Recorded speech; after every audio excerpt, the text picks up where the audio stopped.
Hey there, good morning Memphis and Mid-South. I'm Kristen Talent. It is Saturday, August 17th, coming up on 6:30. And we'll get to your news in just a moment. But first, we all want to know about the weather, and Wendy Nations can help us out with that. Hey there, Wendy. Good morning, Kristen, and good morning, everyone. You know, the first thing I do is I wake up, hit that alarm, and then check and see what my phone says. You know, I'm like, what's it like out there right now? And if you don't have a window to the world, take a look at our Sky Fox, because that's a pretty good start. You're waking up to partly to mostly cloudy skies, and those Cub Scouts waking up on AutoZone Park. They spent the night out there last night. Beautiful night to spend out. Partly cloudy skies, a lot of stars overhead, and waking up to temperatures in the 60s. If you have a race to run this morning, we have the Elvis Presley 5K run at 8 o'clock. Mostly cloudy skies, partly cloudy conditions, around 70 degrees. And then at 10 o'clock, there's the Liz Lavelle Memorial Bike Ride. You might ride into some rain, spotty showers, but nothing that's going to really impede your ride too much. A lot of the rain you can see is well off to the north, and in fact affecting the Missouri Boot Hill, just north of Dyersburg, around Union. But we're waking up to partly to mostly cloudy skies, and our temperature's really nice across the Mid-South. They're in the 60s, around 66 to 68 degrees, depending upon your locale. And how you should dress for the rest of the day really kind of depends on what is in store for us. So we're going to see temperatures mainly across the nation pretty nice, and you can see that we have some showers developing across the region under a low pressure system. It's a broad area low pressure drawing moisture in from the Gulf. The southeast getting a lot of rainfall. Your afternoon high temperature 82 degrees today, and we'll keep the clouds with us. We have about a 30% chance of finding scattered showers off and on throughout the day. So how you need to dress, make sure you have an umbrella handy just to keep a little bit of the rain sprinkles off of you. Other than that, it's going to be nice. Hope you guys have a fantastic day. I'll see you a little bit later on. We'll talk about the 7-day forecast. Thank you, Wendy. Taking a look at news this morning, first on Fox. As the violence continues in Egypt, hundreds of people in the Middle East are marching in solidarity with the country's pro-Morsi protesters. These are scenes that you're looking at from a rally put together by Hamas, a Palestinian group Egyptian authorities say Morsi was connected to in the past. The group saying Egypt's new military government should find peaceful political solutions to deal with their crisis. And unfortunately, the violence continued yesterday with more than 60 people reported to be dead after the Muslim Brotherhood took to the streets on a self-proclaimed day of rage, armed and dangerous. This comes after more than 600 people were killed on Wednesday. Fox's Leland Vitert has the latest.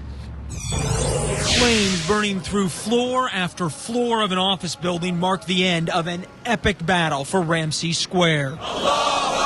Following mass funerals and noon prayers, tens of thousands of Muslim Brotherhood protesters began converging.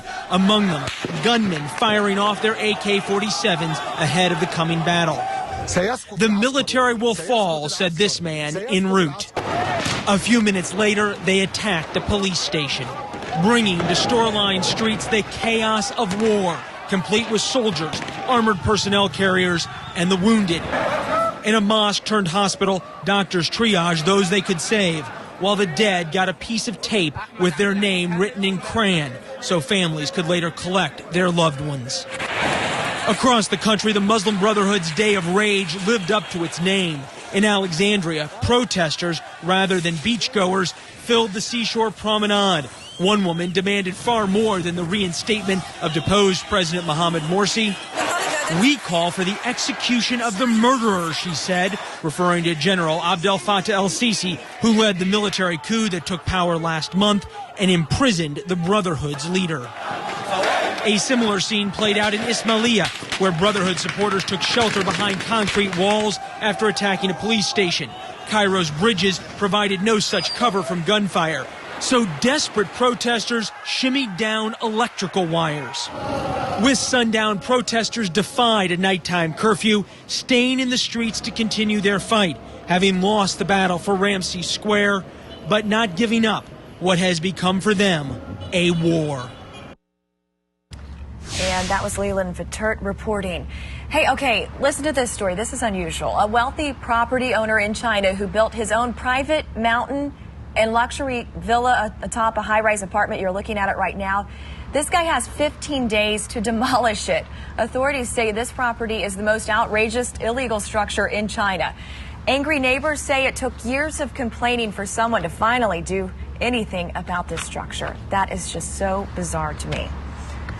And now to an update to a plane crash that killed 2 pilots near a Birmingham airport earlier this week. Federal investigators say flight recorders showed that the 2 pilots of the UPS plane received warnings about their rate of descent just moments before the crash.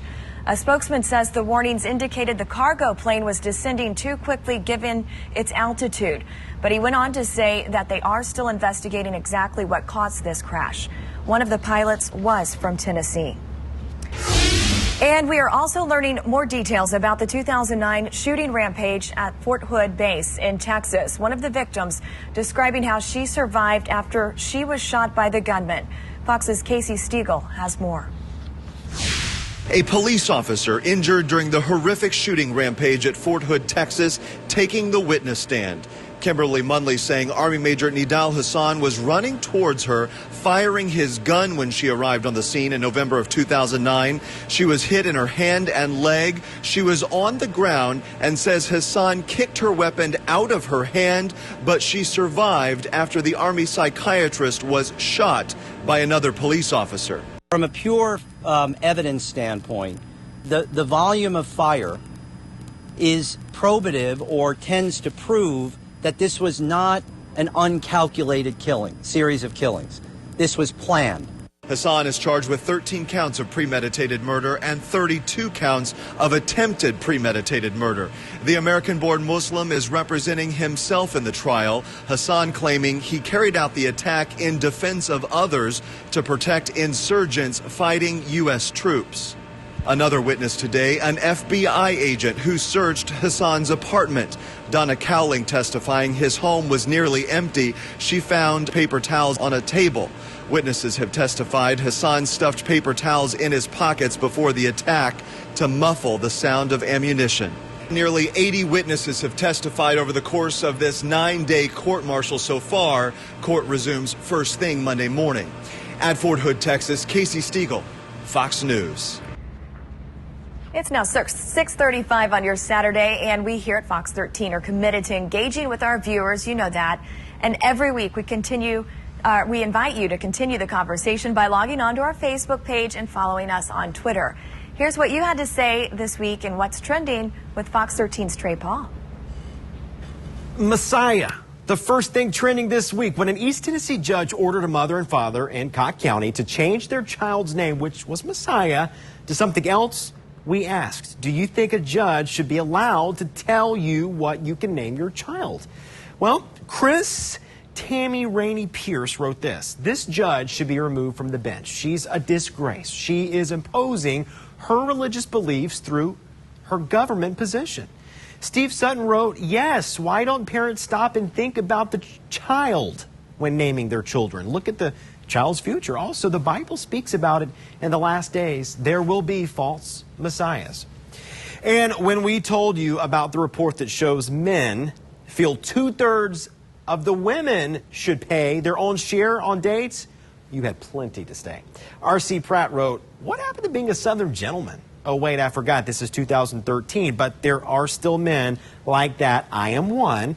If I ask a lady out on a date, I'm paying for it. It may not be much till I get to know her and see if I really like her. And if I do, here it comes. The nicer and fancier the date. All right, Kathy Upton Taylor wrote, if I asked him out, I would expect to pay. If he asked me out, I expect him to pay. I have 2 boys and I will knock them out. If they ever expect a girl to pay when he's taking her out, he better open all the doors for her too. And we asked you if a teacher's license should depend on students' grades. Melissa Cox Funderburg wrote this. Well, she actually answered with the question, does any other licensed professional, doctor, lawyer, nurse, pharmacist, dentist, electrician, etc., only get renewal based on customer patient satisfaction or recovery rate? DJ Vincent wrote, the idea that a teacher's license being renewed depends on student growth is outrageous to me. When will parents be held accountable? It starts at home. The teacher is rarely the problem in student achievement. It is the lack of adequate parenting at home.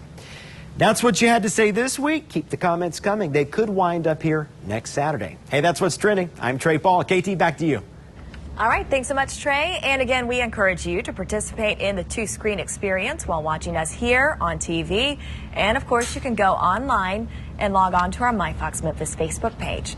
Also, don't forget to follow us on Twitter or at MyFox Memphis Twitter page for your latest news, weather, and sports. Solve the problem of childhood obesity in this country. All right, so you just heard a snippet of the First Lady's new music project, a hip-hop album. She's not actually rapping or singing herself, but she is lending her star power to this new album. The hip-hop disc will have about 19 tracks, all focused on promoting a healthy living. Mrs. Obama teamed up with Partnership for a Healthier America to make the album as part of her Let's Move Healthy Eating initiative. The song is called Everybody, and it features other stars like Jordan Sparks, Dougie Fresh, and even Dr. Oz. Okay, so what about this story? What's old? It's new again, as it looks like Jennifer Lopez might be returning to the Idol judging panel. That could make a lot of folks happy. This after her boyfriend, Casper Smart, apparently spilled the beans to E! News during a recent interview. Casper later said he shared the news because he thought Fox had already made an announcement. Sources close to the show say a deal has not been closed at this time. Idol host Ryan Seacrest said the new judging panel should be announced soon. And don't forget, Good Morning Memphis is going on the road coming up Monday at the American Idol bus tour. That's making a stop in Oxford, Mississippi. This footage is from last year when the bus stopped in Clarksdale. You can come out and try out this year or just sit around and enjoy the show. Lots of entertainment, lots of great singers, no doubt, showing up. And coming up, Fox 13's Ernie Freeman shares the story of one family's loss and how you can offer support in today's Hero of the Week.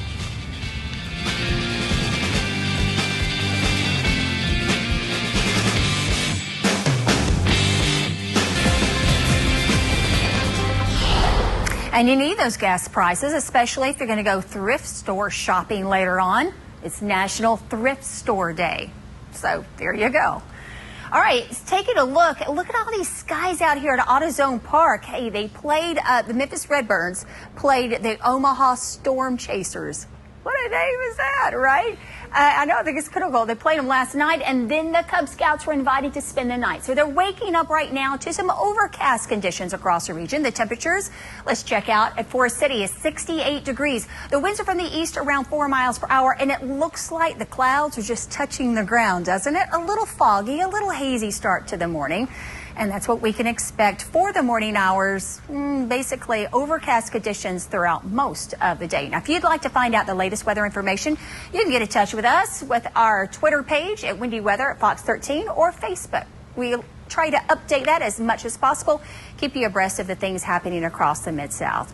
Speaking of which, let's take a look at some other things happening across the region. Scattered showers, maybe even isolated thunder showers just to the north of us, mainly affecting the Missouri Boot Hill. Everything's lifting to the north and to the west, but we still are waking up to some low-lying clouds from Memphis. Partly cloudy to mostly cloudy skies. No rain at the moment, but we do have a chance of finding some scattered showers throughout the day. Nothing really intense. 67 degrees on the average for the Mid-South. Much of the nation is cooling off, and that's unseasonably cool for this time of the year. No complaints there. The southeast, though, really affected by a broad area of low pressure. All of this is having moisture being pulled up from the Gulf of Mexico. There's a stationary front well to our south. A lot of scattered showers and strong storms down there taking place around the Gulf Coast. And then this dotted line is a low pressure trough. So it's just taking that energy from the south and then pulling it northward, and it'll stay with us for today and it'll stay with us for tomorrow, which means we're going to keep rain in the forecast,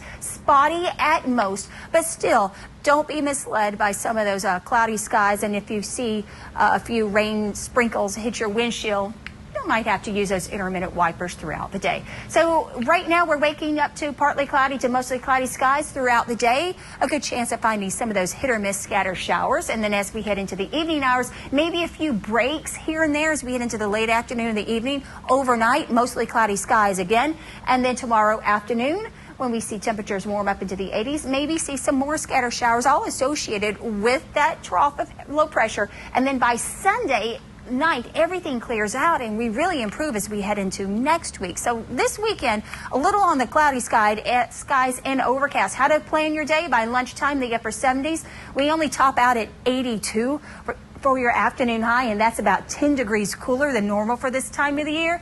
Partly sunny skies, hit or miss scattered showers. Winds from the northeast shifting to the east later on tonight. Mostly cloudy and quite comfortable with overnight temperatures in the 60s. Here's a look at the temperatures over the next several days to come. Today's forecast is included. Well, we keep the 80s around over the weekend. It's going to be a little on the cloudy side, but then on Monday we start clearing out and we warm back up. So their warming trend will take place Monday and then throughout the week.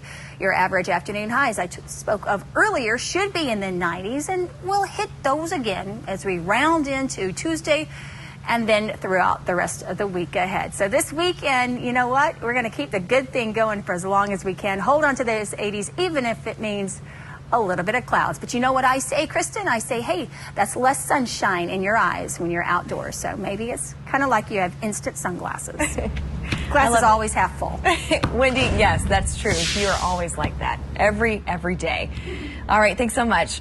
You know, there are brave men and women who keep us safe every day here at home and overseas. And each week here at Fox 13, we take a moment to honor them and their service.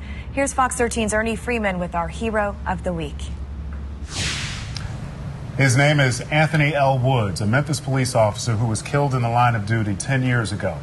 And he is the Fox 13 Hero of the Week. And this morning, Officer Woods' widow, Andrea, is in the studio with more on how you can help honor her husband's memory. Good morning to you.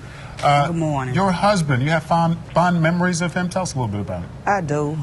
Anthony was a loving husband and a caring father. And he was a Memphis police officer that killed in the line of duty. How many years was he on the force? 7 years. 7 years on the force. And you're now the president of the West Tennessee chapter of COPS. What is COPS? COPS is concerns of police survivors, and it rebuilding shattered lives of those families that lost their loved one in the line of duty. Because you and Anthony had 3 children together, and you guys had to deal, the surviving members had to deal with his loss? Right. And so you guys are having a motorcycle run next weekend. We are. Tell us a little bit about that, how it works and what it's for. Okay, the motorcycle run is Saturday, August 24th, and it's in memory of my husband, Anna Watch, 10 years, and it's benefiting West Tennessee Concerns of Police Survivors, and those funds will go to, we have retreats and camps for the kids and the families. We have like siblings, spouse retreats, and many other retreats. And so one of Officer Wood's sons, Tarek, is here, and you say COPS has helped you since your father's passing. How so? Because I know that it's people that's out there like me, and I'm not alone in this organization. It's more people to it than I know that know what I'm going through. Okay, well, good for you. And I'm sure the city appreciates your father's 7 years of service. Andrea Woods, thanks for coming on this morning. The ride's going to start at Ridgeway Precinct. It will end at Incredible Pizza on Winchester next Saturday, August the 24th. All right, thanks so much, Ernie. Coming up, you can find out where to get fresh Mexican ice cream and all sorts of fun flavors. Stick around. You're watching Fox 13's Good Morning Memphis.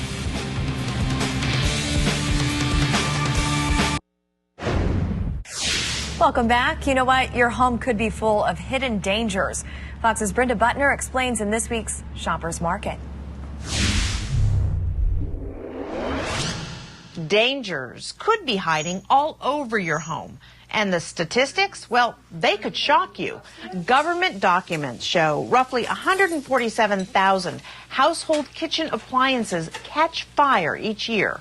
Human error often is to blame, but a recent Consumer Reports investigation shows plenty caused by the appliances themselves. When it comes to your microwave, you want to keep an eye on the digital display. If you see anything that looks a little quirky, the numbers that are coming across don't look right, it's not a normal display, that could be an indication that the internal workings are starting to fail. And if your microwave oven ever comes on by itself, that's a problem. If you have issues with a small appliance, forget repair. Just throw it out and get another one. Clothes dryers are considered a fairly safe home appliance, but a recent report from the United States Fire Administration shows dryers are responsible for over 15,000 fires annually. Cleaning the lint screen is not enough. The lint gets past the lint screen, it gets into the dryer exhaust duct. And most folks think that because there's air pushing that out, that it leaves. No, it actually sticks sometimes inside the ducts. So what you have to do is you have to pick up a duct brush. There's one called Lint Eater that I use at home. It's simply a small brush on a fiberglass rod. We run it in from the outside, pull it back up. Older garage doors can also be a hazard. Some aren't up to modern safety standards because they lack an anti-reverse mechanism. You really need to make sure that if your door opener is older, you replace it. And a quick way to test it, just take a 2x4, lay it in the door, close the door. If it strikes it and comes back up, you're okay. If it doesn't come back up, that's a problem and it has to be repaired or replaced. For more hidden home hazards, check out consumerreports.com. In New York, Brenda Butner, Fox News. All right, cool off with some homemade ice cream. Sounds good, doesn't it? We found a place that is churning out dozens of original flavors fresh every single day. But ice cream is only the beginning. Fox 13's Valerie Calhoun has the scoop. Rafael Gonzalez has the chops. He grew up making ice cream with the freshest ingredients available. You might say it's a family tradition. My dad has like more than 40 years working in that, so it's like a tradition in the family. You know, comes from my father to us, and then from us it's gonna be to our sons or our kids. From Mexico with love, La Michoacana may be the only ice cream shop that churns up small batches fresh every day. They have more than 70 traditional Mexican recipes, from pine nut and key lime to strawberries and fresh cream. And that's just the beginning. Corn ice cream, you wouldn't think, but it was good. I liked it. She has coconut and he has chocolate. And I got butter pecan and mint chocolate chip over here. You like it, buddy? Is it good? I just gave her carte blanche to give me what she thought I'd like. So she gave me some vanilla-looking stuff on the bottom and some pink-looking stuff on top, and it is delicious. The pink is pine nut, surprisingly tasty and smooth. We tried the key lime pie and the dulce la leche. Good? Oh, wow. Really good. Thank you. Tastes kind of like a coffee. There are 4 La Michoacana ice cream shops now. The family opened its first in South Haven 7 years ago. Success came quickly as customers told their friends who told their friends, and, well, you know how it works. It is infamous, yes. I'm almost like the chef crowd. They're all like, you got to try this, you got to try this. And I work at a restaurant where we make our own ice cream. And they're like, you got to go here and try the ice cream. It's amazing. We're looking for the freezer. All I found is a refrigerator with lots of fresh fruit, no freezer. And we just found out why. This ice cream is made fresh every day. It's all fresh and it's all natural. You know, we're never going to do something that stay in the freezer for 2-3 months. You can taste the difference. It seems creamier and smoother. It tastes fresh. It's a completely different taste. Holly Griffith is here for the first time. It's probably the largest banana split I've ever seen. How does it taste? It's pretty amazing. I got strawberry cheesecake for the ice cream with it, so it's pretty good. Pretty good price, too. This is less than $5. The fresh fruit and fruit cream bars are yummy and less than $2. You like sour stuff? Go for the mango chili sickle. Mango. It's very good. But whatever you do, don't order until you try something different. Man, this is good. This is very good. You can find cookies and cream, vanilla, strawberry on any store. And either is pretty different, you know. But if you come here, you got to try like the key lime pie, the Mexican cake, you know. There's some Mexican flavors. The dulce de leche, the tequila one, you know. It's tequila? Just, yeah, we got tequila too. Fresh, creamy, cold. If you like ice cream, you owe it to yourself to try La Michoacana. Valerie Calhoun, Fox 13 News.